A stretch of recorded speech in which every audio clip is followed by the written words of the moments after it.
All right, if your area just got a ton of rain, which a lot of us did, April bass fishing can be some of the best, but high water, muddy water, stained water can be a little bit difficult to break down. So I'm gonna talk about my top 4 baits for your high water bass fishing this April. Let's dive into it. My number 1 bait for sure is gonna be a spinner bait, especially if you're fishing the pre-spawn to spawn transition like a lot of the fish throughout the Midwest and the South are. A spinner bait is an awesome bait to cover water. And a lot of the fish are not seeing this bait. They're seeing a lot of chatterbaits.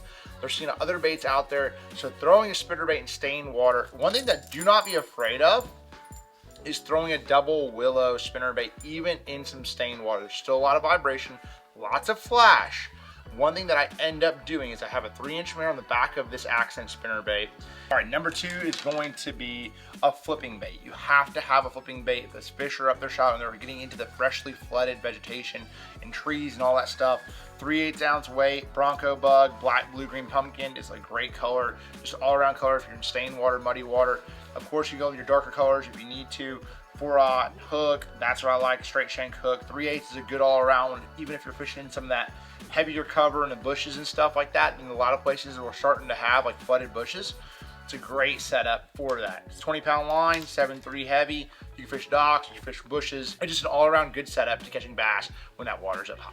All right, if a lot of the cover that you're fishing is too thick to throw a spinner bait and they're not on the bottom, they're up higher in the water column, a swim jig can be one of the best ways to target fish that are around that freshly new flooded vegetation. The one thing I will say is if the water clarity is about 1 inch or 2 inches of visibility, trying to find even a couple inches difference, a 4 inches of clarity can be the difference in having a good day on the water and having a bad day.